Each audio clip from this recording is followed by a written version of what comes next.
Welcome, everybody. It's time once again for the next chapter with Charlie Hedges, as he explores turning the page on his life and yours. Welcome, friends, to the next chapter with Charlie. It's so nice to be with you once again. Our special guest today is Ben Keesey.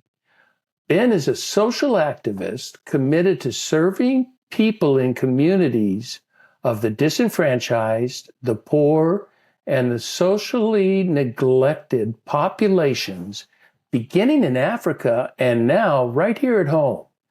Ben currently is an executive dedicated to the mission of the CAC, the Center of Action and Contemplation with Richard Rohr. The mission reads this in brief. The CAC is an educational nonprofit introducing seekers to the contemplative Christian path of transformation. And they do such a fine job, and Ben does such a fine job. So join me as we dive deeply into Ben's newfound contemplative path. Ben Keesey, welcome to the next chapter with Charlie. Thanks so much, Charlie. It's good to see you. It's good to see you as always. You know, bro, you were a guest on the show a couple of months ago, and we talked about your life as CEO of an awesome nonprofit, Invisible Children. Now, Invisible Children, if I get this right, is a group designed to save children in Uganda from the terrors of a warlord intent on taking youth as prisoners who will be trained to serve in terrorist army.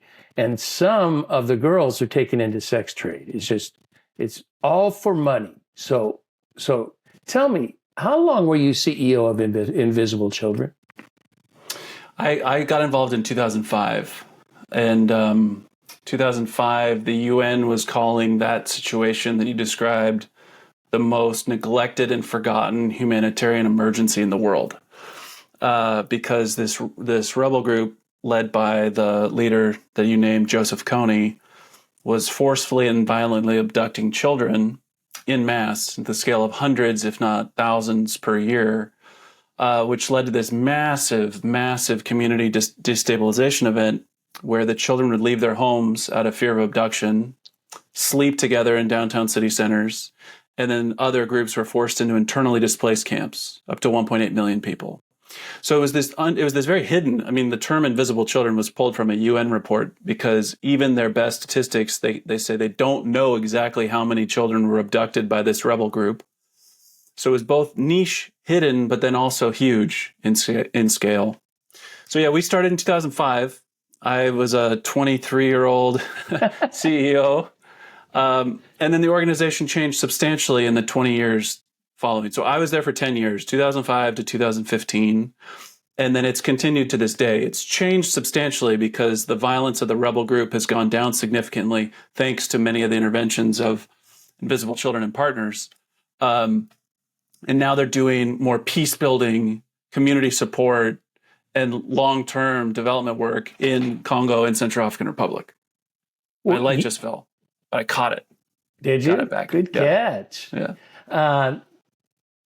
Now, so 2005 to 2015. Okay, as I understand it, during your regime, during your time there, it seems to me from the videos that I watched, you pretty much disabled Joseph Kony, where he was no longer the power that he once was, and he became sort of an also-ran terrorist in the jungles of Uganda and Sudan. Yeah, we were one part of a many multi-pronged effort of powerful local leaders leading peace talks throughout the decade, from international partners like the Bridgeway Foundation to then the African Union support, the United Nations, the U.S. military, Green Berets that were deployed. So yeah, Invisible Children played a key role in funding and driving a lot of the advocacy, the awareness, the attention. And then we did some very cool, innovative, cool is maybe too casual of a word, but some very compelling work on nonviolent ways to help captive women, children, and even captive armed fighters defect and return home. So tackling the question of how do you reduce violence? How do you help the guns, fall silent? How do you help people lay down their arms that in some ways are also lethal killers, right? So like, do you mind, let me paint the picture, Charlie. It's like one of these horrific stories is, boy gets abducted at 15, violently ripped from his home, conscripted into the rebel group, is now a trained fighter, is part of raids on other children through the subsequent years, rises in the rebel ranks. So now he's 22 years old. He's got 7 years of experience. Is that now 22-year-old? Is that a victim? Is that a killer? It's both. And so we tried to take the approach that the situation, it was like a hostage situation, right, that needed to be de-escalated, disarmed through as much nonviolent means as necessary. Which sadly is not the modus operandi of most of our law enforcement or military interventions, right? Like most of the military is not trained on nonviolent defection strategies. And so that's what we were doing as a nonprofit charity, is we were playing our role, setting up early warning radio networks, setting up defection messaging, cool stuff I could talk about, like playing messages from helicopter speakers, while then partnering with the militaries to set up safe defection points and whatnot. We were a very non-traditional charity.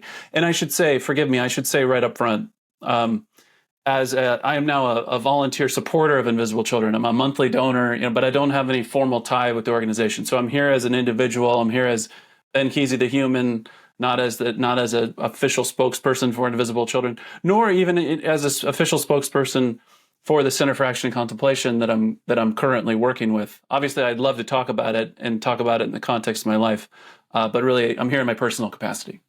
Yeah. As we, on the last podcast, which was a couple of months ago, and if people want to look up the podcast, there are a couple of videos that you guys produced that are just amazing. Now, you had you didn't have thousands, you had millions of people supporting Invisible Children and the removal of Joseph Kony. And you tell us about, and you led a multi-million-dollar effort, and tell us about the response to the 2012 video. I think that was that's just such a story. We told it the first time, but I'd like to tell it again. Yeah, and you're right. You're correct that if you right now go on YouTube and you want to Google Invisible Children or the film Kony 2012, you'll see it there on YouTube, and you'll see it's roughly 100 million people have watched that. And what made that number even bigger is that this was 13 years ago. This is before long form films on YouTube were a thing. Companies were producing content on YouTube. It was a very different place. So when we released a 29-minute, 59-second documentary on YouTube, our big dream was that 500,000 people may watch it. That was our big, ambitious, like, holy smokes, that would get a lot of attention. Right. Believing then from that attention, we could help sustain the bipartisan effort in Congress that was going on at the time to support the intervention to end the war. And so from the goal of 500,000 being this big, ambitious goal, it went to 100 million in 6 days. And everything that came with that. A huge surge in support, a huge surge in... Went to 100 million in 6 days. Yeah. Mm-hmm. Yeah. Fastest to 100 million in history at the time. Yeah. Yeah. And, so as I'm thinking about your personal life now, and Invisible Children, you led this multi-million-dollar effort to erase the power and influence of Joseph Kony, and you were, to many degrees, successful in that mission. I mean, it's an amazing, amazing story. Yet, as a successful social activist, you still found your life was still missing something essential, and that was some sense of spirituality. But you know, when people want to say, I want to do something spiritual, or, you know, become more spiritual or become more indoctrinated, you know, the first effort is go to church. But that wasn't your first effort, was it? You sought out a different path of divine contemplation. Tell me, how in the world did you end up there? That is, you know, that took me 30 years of Christianity to get to contemplation. Yeah, well, I'd love to hear more of your story. I'd love for you to share that too. But I'm happy to go first. I mean, I did do a lot of going to church as a young person, especially. And oh, that was part of your life as a kid? Yeah, as a young person, especially. And through my high school, college days, very, very consistently. The challenge that I had, like really what sent me on a slightly different path was the experience of, you know, spending time for 10 years in the Invisible Children days with communities that were facing such suffering. So, and I know you've traveled to Africa and specifically Uganda before. There's such a contrast in communities facing, especially where we were, facing active armed violence, where there still is this beautiful sense of joy and vitality and community and like the miracle of a day. But then there's just unbelievable tragedy all around you. And when you spend enough time there, it becomes personal. You know, it'll never be the same as like when it's your own community, but 10 years is not nothing. And so in the face of, you know, violence against kids, violence against families, the senselessness of it, you know, it was very hard for me to step back into, this might not be the right way to say it, but like kind of normal church or normal religion, because the question of suffering was so paramount for me. Mm-hmm. And so I needed a bigger conception of God than maybe the more simplistic kind of Zeus God that I had in my mind earlier, like that would dole out blessings for the faithful. Well, what happens when the faithful as children are getting violently attacked over and over again? So my theology was getting pushed and pressured, and my desire for you know, is it now the age-old question of how do you make sense of a loving God in the face of evil suffering? And that thankfully, I'll never forget the day I was in Vancouver, Canada. I was walking on the boardwalk there. Have you been to Vancouver? Do you know what I'm talking about? That beautiful inlet. You know, there's like planes flying and landing in the water. Vancouver's very cool. Yeah. So I'm walking on that beautiful, like surrounded by those hills and nature.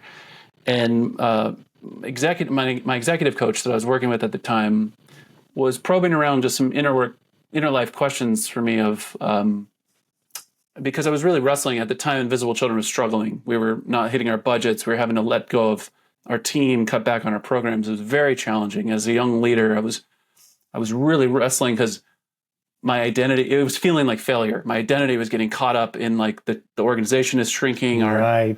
We're facing this external criticism for our work for reasons we could explain. And so as a young leader, it felt like I'm failing.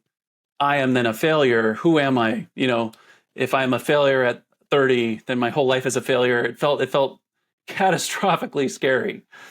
And so my executive coach was probing around a little bit, and thankfully, like a good mentor and coach can. And he asked about my spiritual life, and I just started opening up. I was like, I'm struggling. I don't feel like I have a healthy spiritual practice or a conception of God. And so he's actually the one that introduced me to the writer Richard Rohr. He's like, have you heard of an author named Richard Rohr? I think you might connect. And Richard writes extensively from and about the Christian contemplative tradition and contemplation as a path that can hold the whole. So contemplation, it sees things in wholes, or you try to build the ability to see reality not as you wish it is, but as it really is. Through loving eyes, through like the eyes, you know, ultimately through the eyes of God. And so it was just a very different approach. And from that place, some of the sharp questions around suffering started to soften. And I began, I mean, gosh, it sounds cheesy as I'm about to say it. I just began to fall into a deeper trust that life is just so much more than anything I can control, and that I want to and believe that we can trust somehow that there's something holding this all together. And that's a big step of faith, that some way, somehow, something is holding this all together. And that's been, in many ways now for 10 years, essentially my own personal path. And then my work with Center for Action and Contemplation is deepening in one step at a time, right, into the contemplative life. So it was sort of these words sound trite, but it feels like, it began with an identity crisis, with who am I, what value am I, and your path to spirituality probably led you to the conclusion, the way I'm viewing the issue doesn't really matter.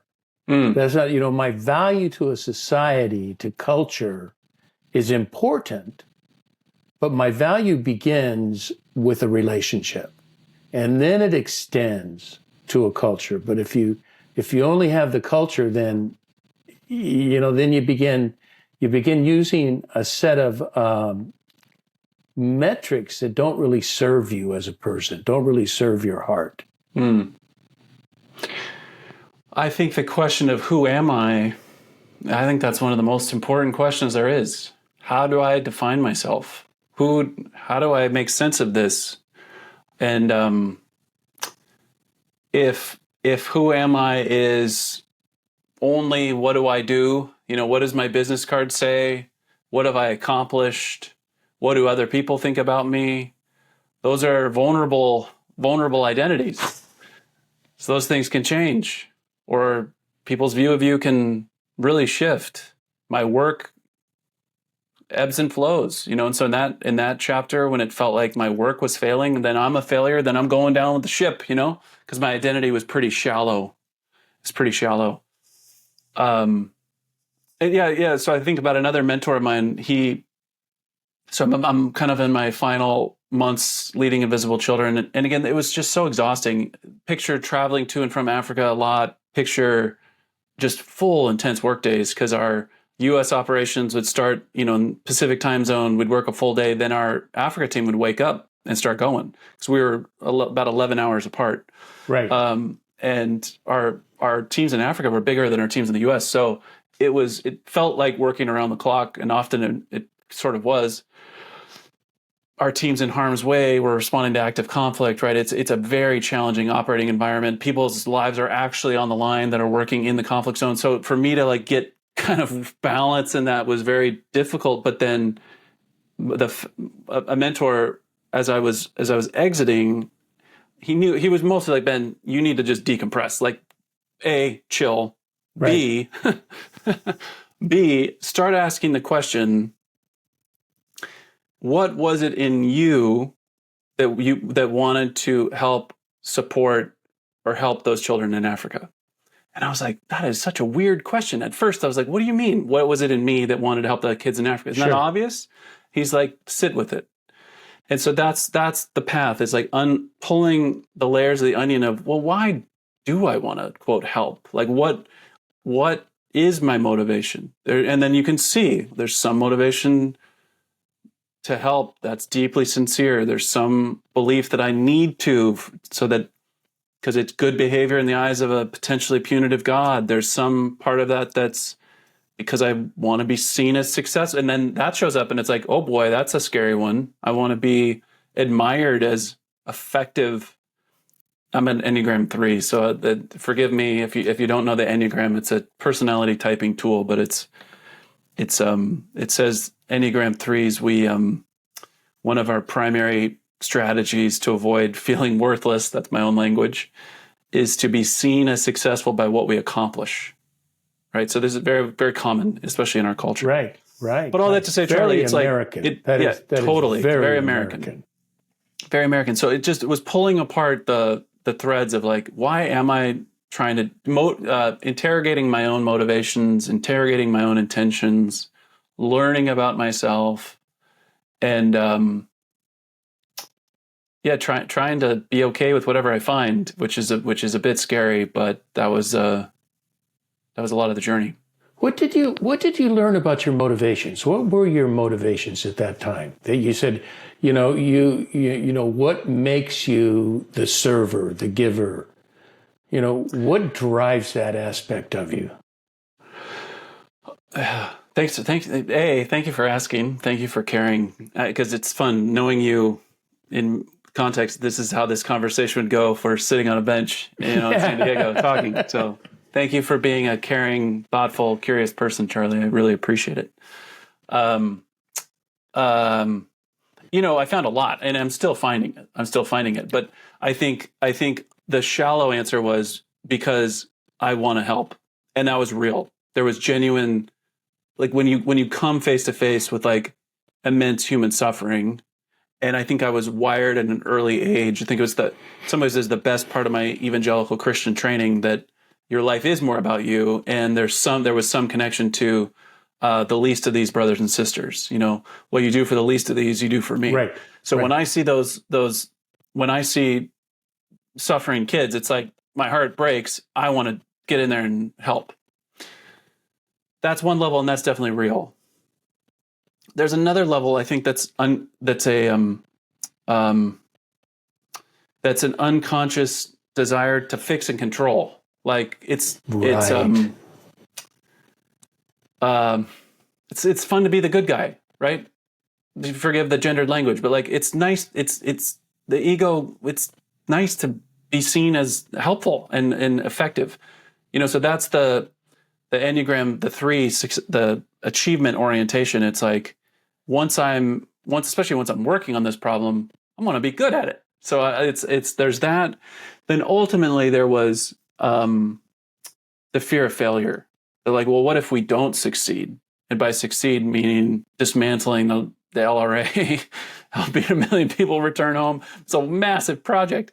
Running now a $20 million a year business, supporting a good work environment for all of our team, caring for the emotional, physical, spiritual health of my, it's like, I think then once I got below, it's like, oh, that actually, the fear of failure, the fear of being seen as a failure, as a young leader, that was doing a lot of the motivation, the heavy lifting. Right. So it's not that it cancels the like sincere, but it's very honest to see that's operating too.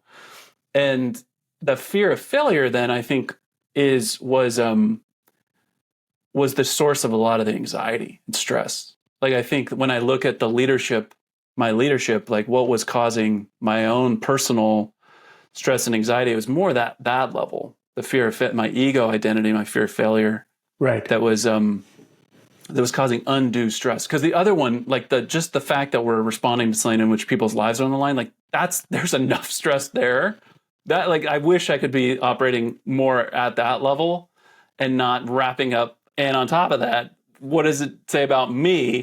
That's the part that I wish, and that I have, and I'm doing a lot of work to try to separate. And I hope that if there's other leaders listening, there's a version of this that you could relate to, of the actual business strategy, leading a team, setting a culture, setting values. These are all very challenging topics. They're very fun, but they're very challenging.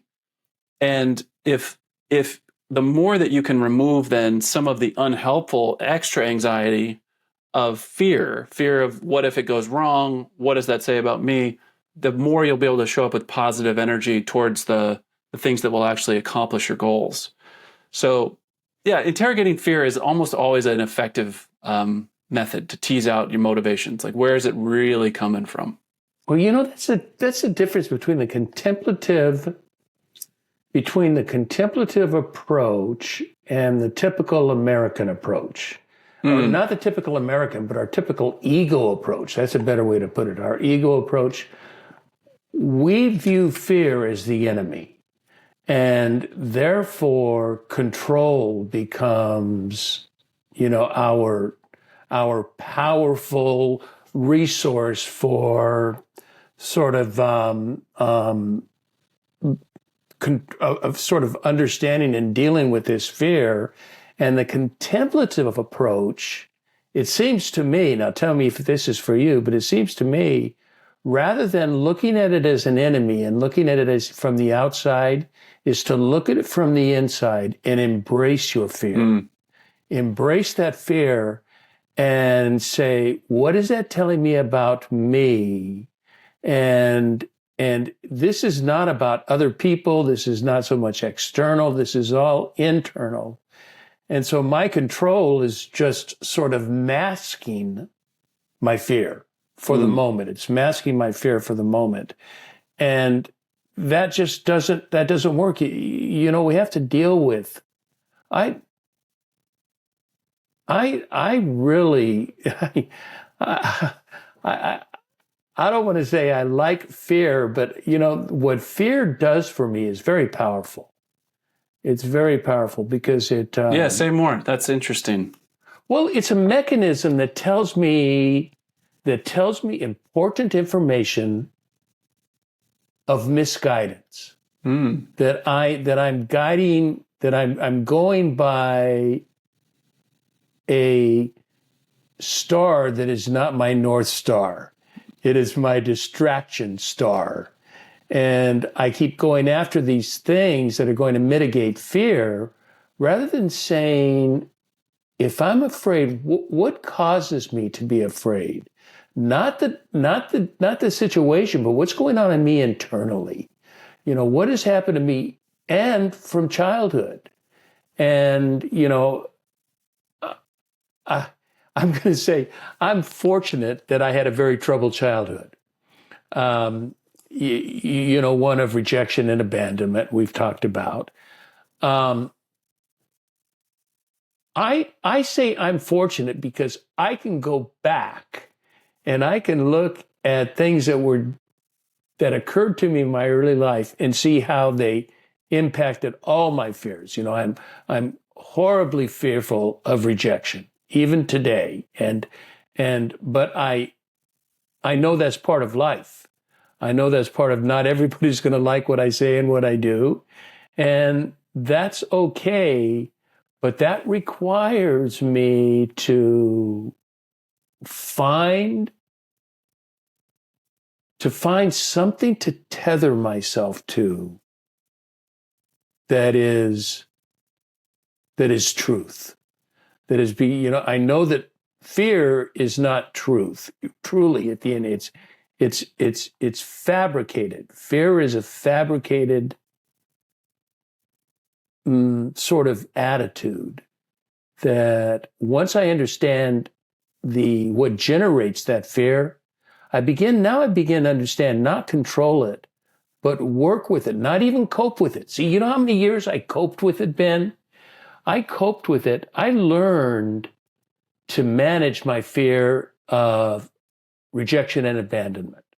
I became an expert at managing that. That was, I knew how to deal with it, how to cope with it, but I didn't know until really, and I successfully did that. I felt like I had a nice interior understanding of myself until I just, within the last few months, honestly, it took till 75 years old to figure out that is not something I deal with. That is who I am. That is my core. I am rejection and abandonment. And once I understand that's the core of who I am, that's what brings me to a place like CAC where I can do action and I can serve those that are rejected and abandoned. And when I find somebody that's rejected or an outcast, they're one of the first people I want to make friends with. I want to say, I get it. I get you, and know that I love you for what you are and who you are. So that's kind of what I mean about embracing fear. That you have a real now soft spot or tender spot in the said in the best way towards people who are in that place, because you've been there, you know what that's like. So your heart, it's like the love flows more easily, the connection flows more easily to people who are rejected or abandoned. Is that what you're saying? But I've always had that. See, I've always had that. I didn't know why, because I identified with them. But I just didn't know the reasons behind it. But I've always identified with the rejected and abandoned. That's neat. That's neat. And I also appreciate, Charlie, that you said some version of something you're awakening to that right now.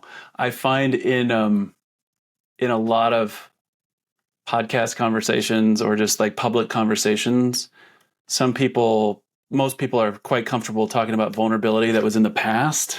And it's harder to talk about what you're dealing with right now or recently. And so I appreciate you bringing that into the mix. The other thing that came up, so when we said fear, it's like, I heard it said once, like, if what's showing up as fear is coming through your senses, you smell something, you feel, you're punched, and we're talking about something different than than more like psychological fear when it's coming through your thinking. And that type, I just don't want to dismiss like people that lives are gnarly enough that you're experiencing fear that's real, and I've been in those situations. But when I say like interrogate my own fear, does that make sense? It's like if you smell the helicopter's going down and you're feeling fear, that's different than when you're sitting alone at night. When I'm sitting alone at night, stressed, unconsciously aware that I'm fearful of being seen as a less than successful 27-year-old CEO, that is the fear that I like to interrogate and that I'm much better at now through learning contemplative practice. So and that's almost oxymoron to be a successful 27-year-old CEO. I mean, those words, I hear you say that and say 27-year-old. What I was doing at 27 was much different. I was a full-blown, radical, crazy hippie when I was 27. I was nowhere doing what you were doing. Yeah, whereas I was wearing suits and ties and going to Washington and going to Africa and lying about my age that I was older than I really was. And I was wearing tie-dyed T-shirts and bell-bottoms. Yeah. Yeah. But what was I going to say? But the other piece I'd put in the mix is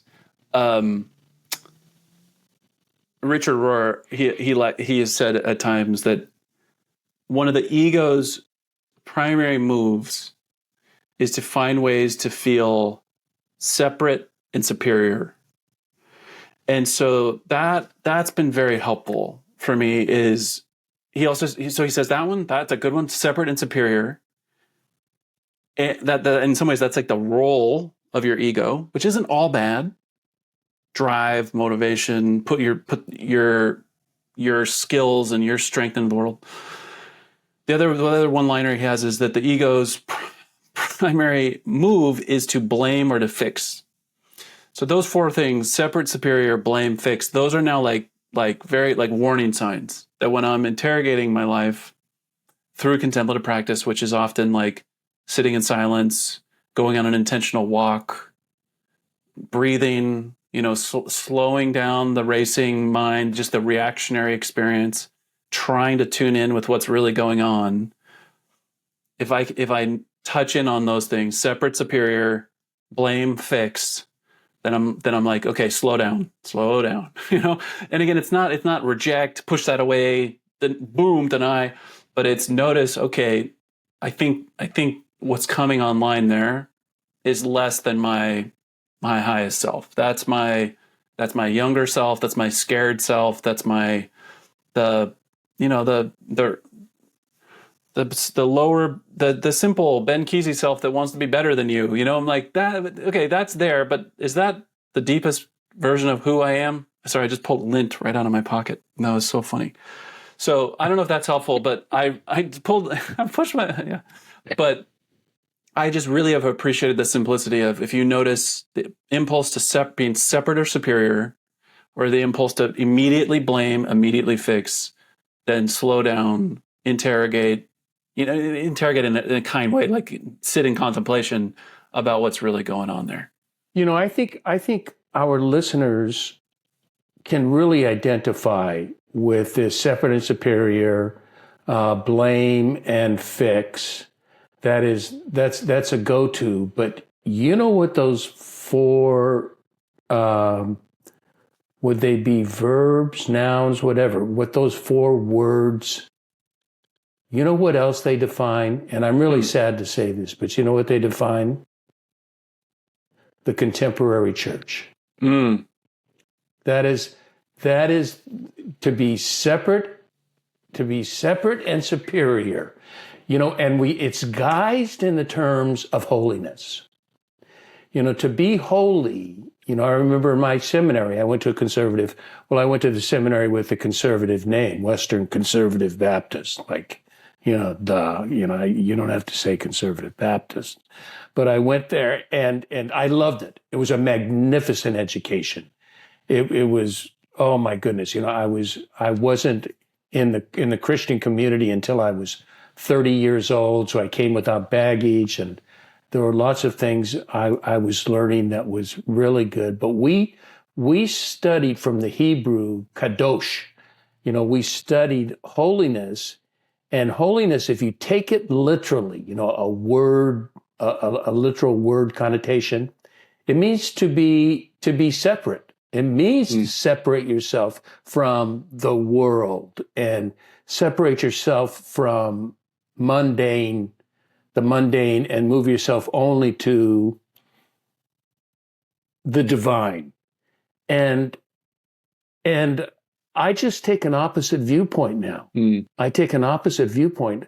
Holiness to me, a friend of mine, Terry Hershey, and I, we talk frequently about the ordinary is the hiding place of the holy. And it is the holy is found in integration, and it is accepting of the normal, of the everyday, and say, how can I serve that? And how can I be a servant, not a superior micromanager? that how can I serve that? Let me tell a story that kind of explains that. Terry Hershey, who's on the show quite a bit, he's a very, very dear friend. He talks about when Moses came upon the burning bush, and Moses was, struck obviously by the burning bush. And then the voice of God says, Moses, remove your sandals because you are in a holy place. And so we have typically interpreted that to mean your sandals are dirty, don't bring the dirt. You want to bring cleanliness before the holy. And Terry takes a whole different view of it that I don't know that if I were to do a Hebrew word study, I'd come out and get this, but I just love this approach. He says, God tells Moses, take off your shoes, bury your feet in the dirt, bury your feet in the sand. It was in the desert. Bury your feet in the sand. Feel the warmth of the earth. Feel the warmth of the ordinary, of the beauty that we have. And, I think that is, an approach to holiness that is so healthy. It is not about blaming, and it is not about superiority, and it's not about being better than anybody else, but it's accepting and being one with everybody else in their humanity and working together to work that out. It's a neat reframe. You're in a holy place. Get your feet in the sand. In the sand. Get your feet in the sand. Take off your shoes. Feel the holiness. Yeah. Get on your knees and get close to that holy place. It's from my experience, it's all so subtle. Like spiritual language it's tricky because it can be very misinterpreted. Like we all have different interpretations. We all have different meanings for words and things. So I'm sensitive sometimes because I feel like I don't have the right words to share because people might hear it differently. But yeah, I'll just let that go. Yeah, but, give me a shot at it. Give me some of your crazy words. I'm interested. No, I just mean in general when I have that's an aside.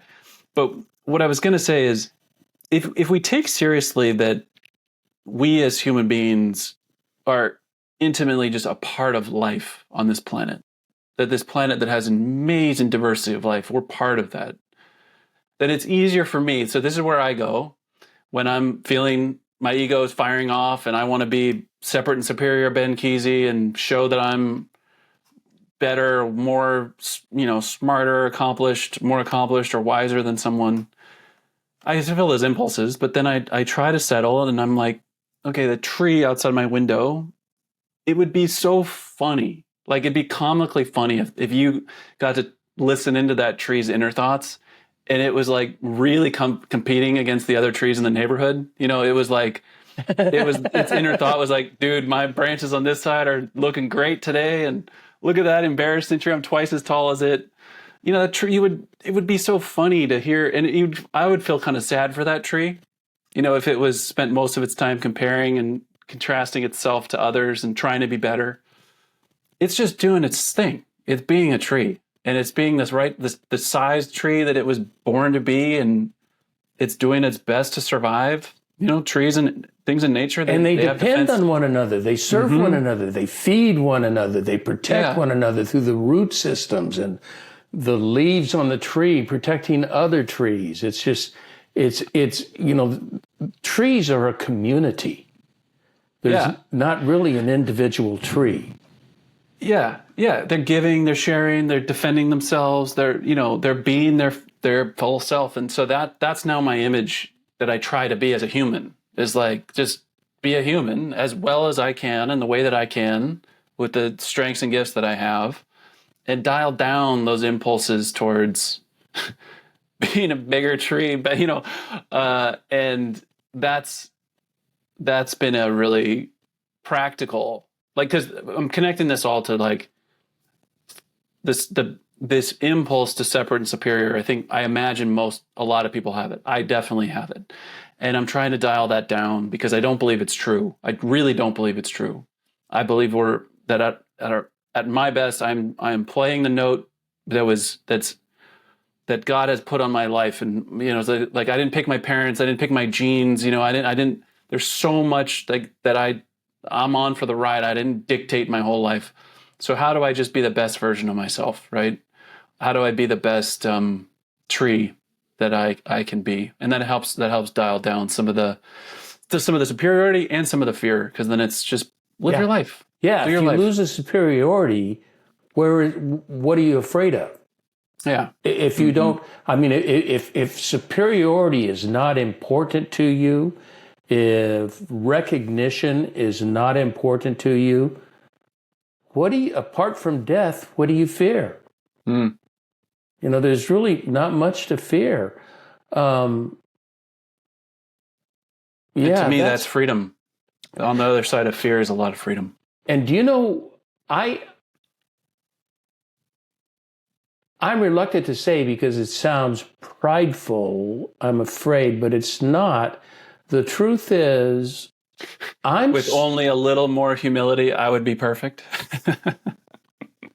Oh God, no! I've got plenty of that because God keeps providing it for me. Sorry, Charlie, I disrupted you with I am.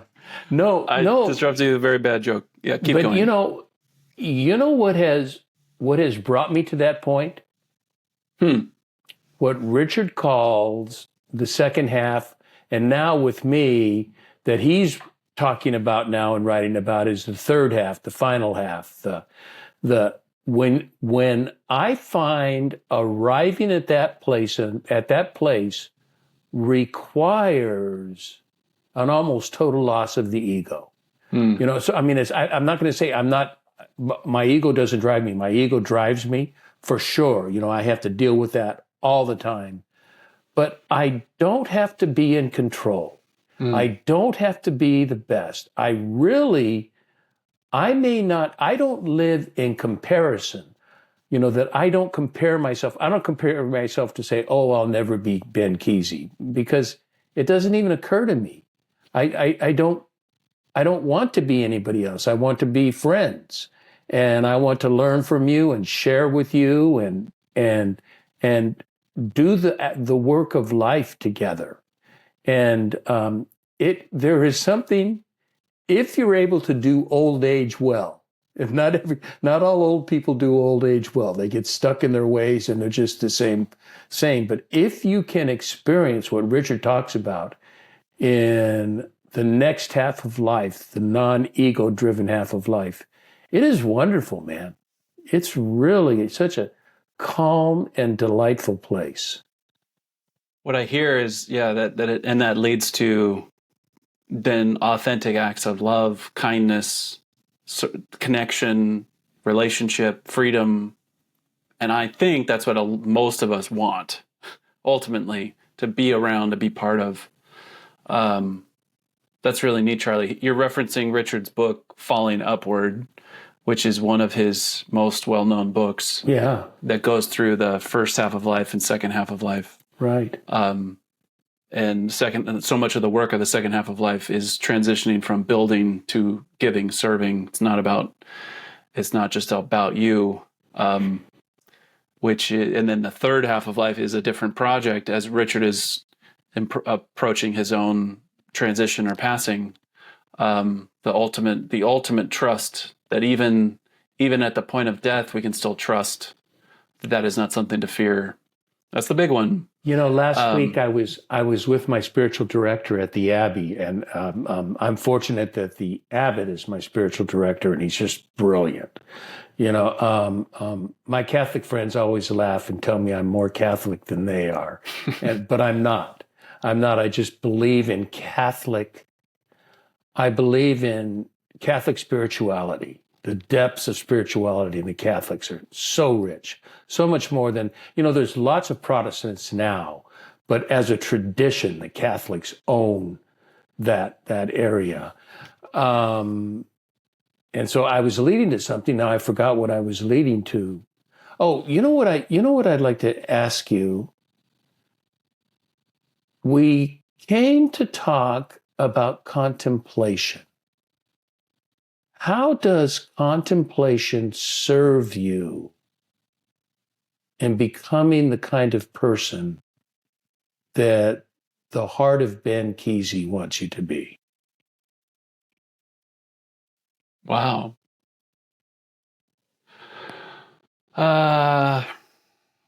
Any other easy questions you got over there? Well, that is an easy question. Let's see if I can grab any more tree metaphors. No. A, I don't know, but B, that's a great answer, by the way. I don't know. It's a great start. Well, I do know a few things, though. I say that tongue in cheek, but one of the many things that attracted me to Father Richard Rohr's work, and then the organization, the Center for Action and Contemplation, is the action and contemplation, mm-hmm. and the integration of those and the interplay.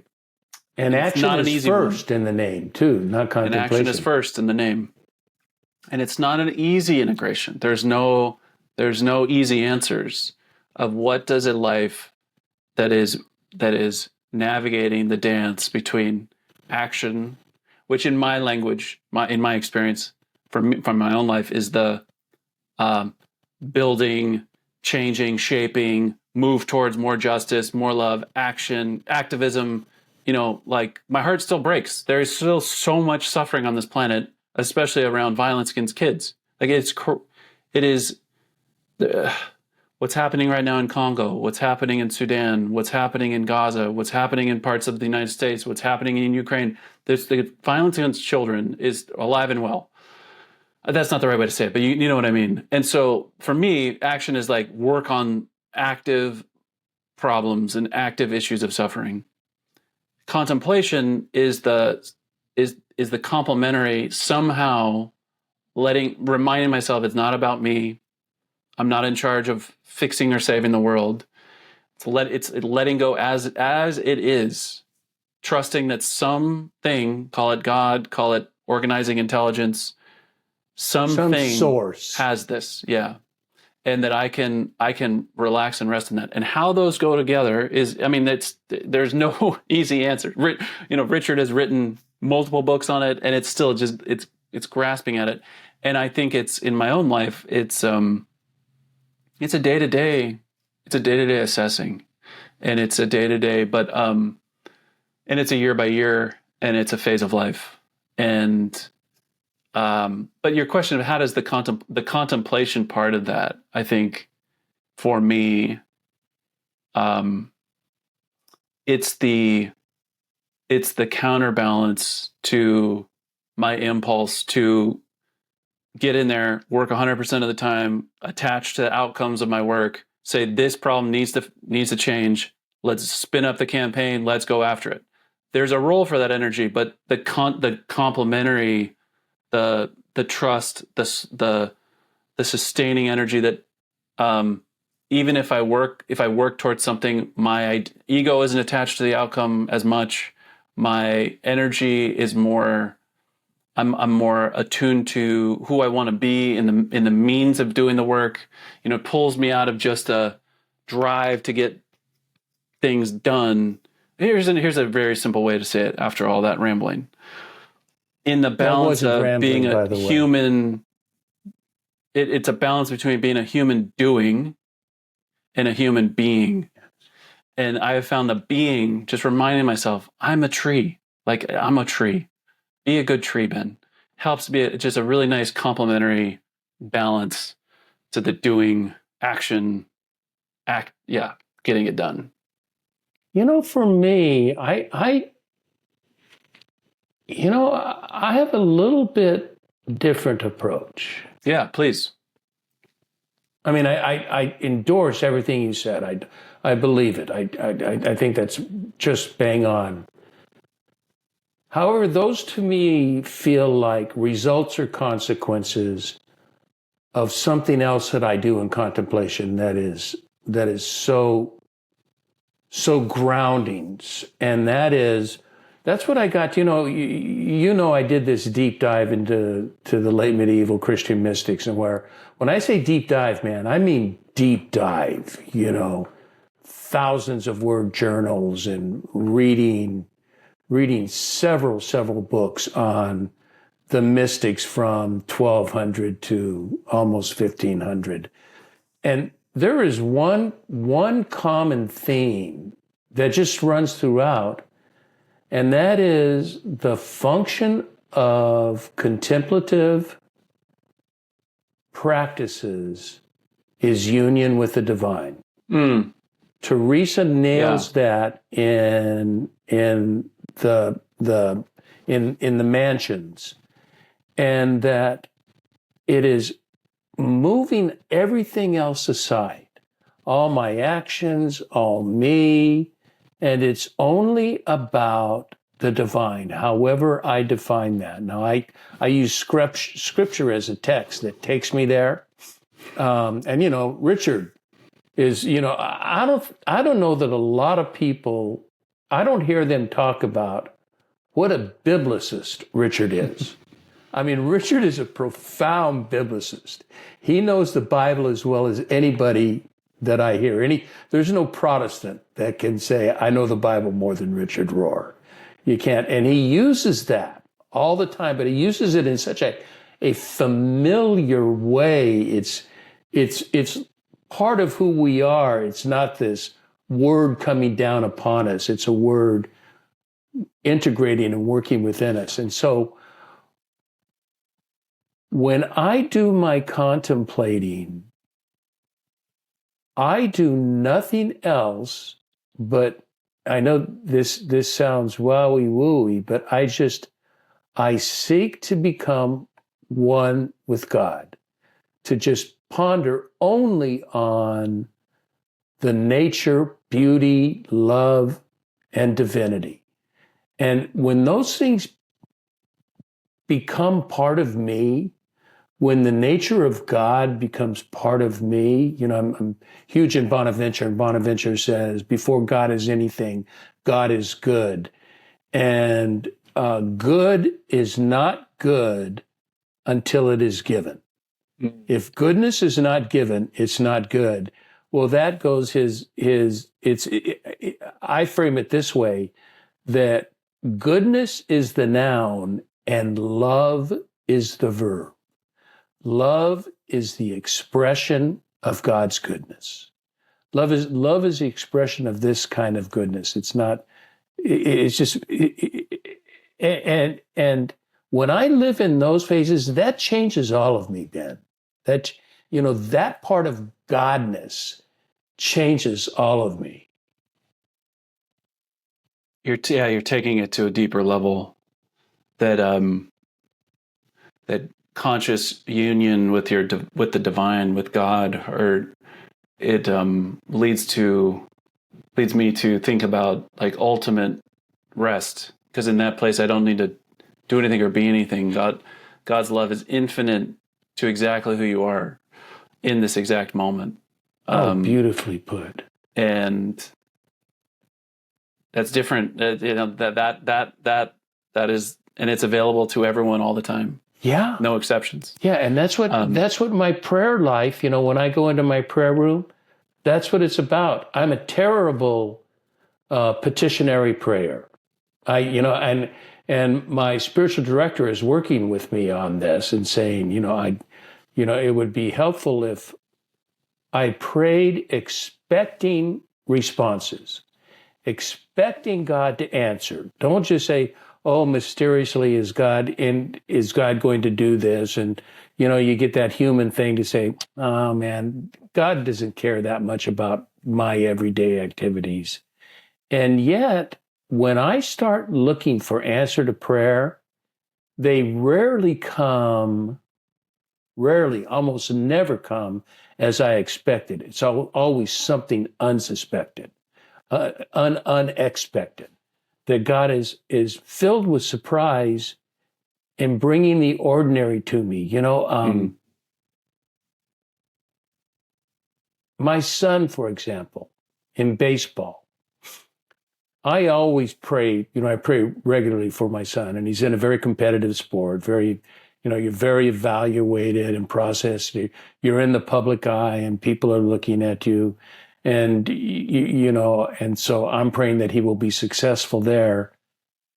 And he is to a degree. As a defensive catcher, he's very, very successful, extraordinarily successful. But his value lies elsewhere than his performance.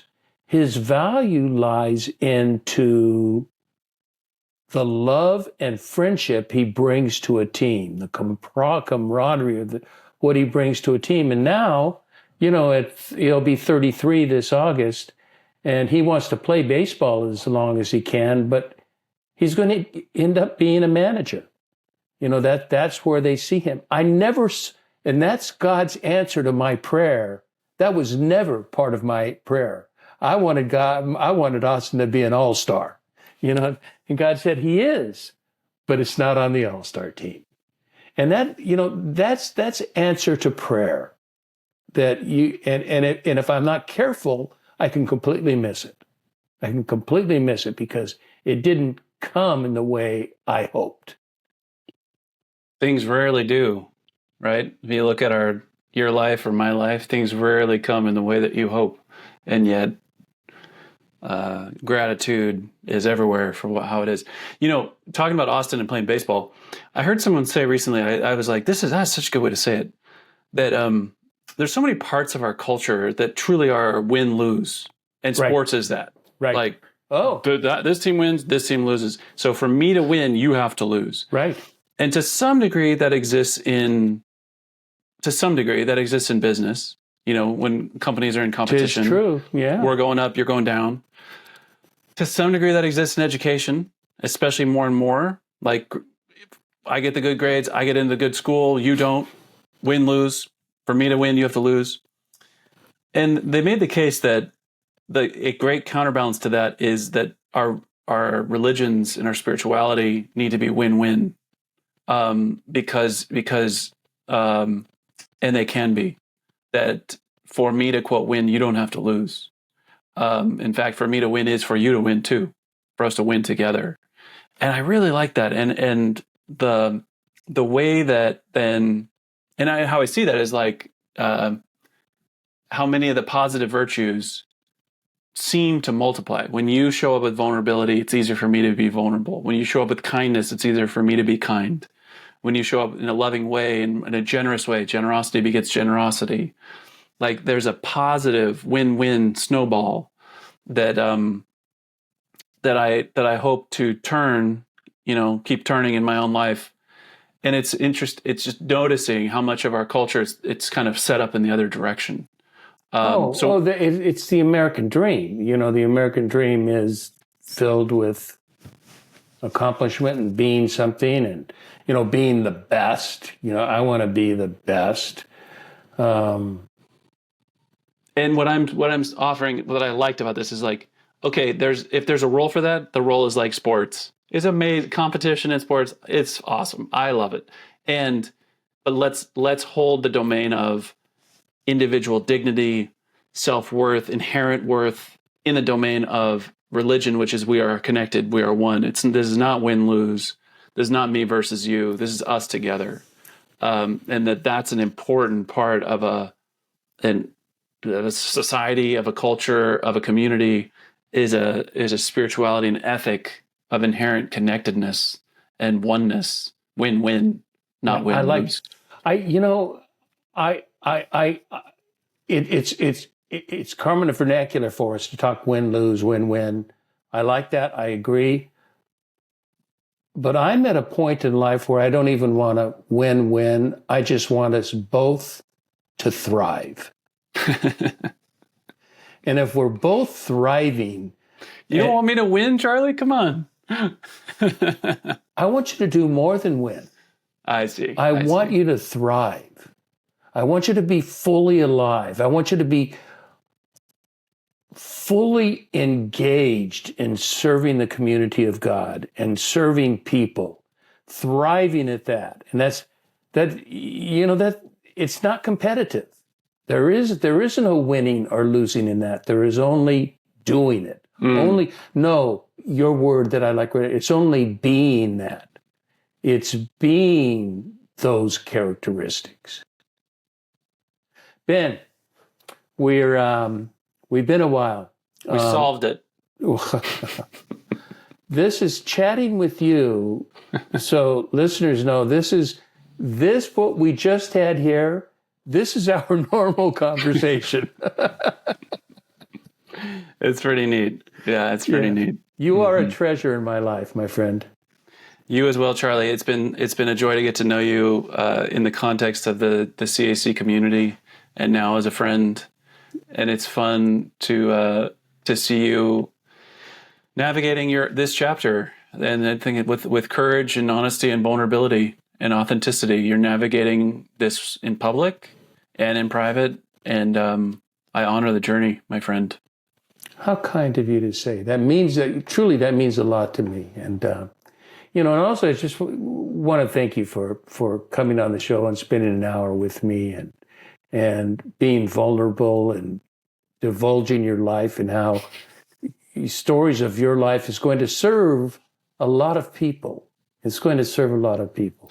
Thank you for that. Do you mind if I say one thing? No, I don't mind. As you say that, I will very likely have what I like to call a vulnerability hangover after we hang up. Will you? Which is me being like, will you? Why did I make that stupid joke? Why did I say that about myself? Do I really mean that? So to help me with that, I would ask anyone hearing this to just listen to these words gently. I'm working this out. I'm a work in progress. So a lot of this I haven't said before or tried to say before, making sense of my life. And so if I invite you to listen to it gently, then it helps me have the courage to keep going and not feel the fear, the control of my own story, control of my identity, because I'm working this out. So thank you. And it's obvious that you're working this out, that you're in process, but you're moving in a direction of wholeness. You're moving a direction of thriving. God bless you. Thank you, Charlie. Okay, man. And I want to thank everybody for listening and tuning in to the next chapter with Charlie. And until next, this is Charlie Hedges signing off. Bye for now.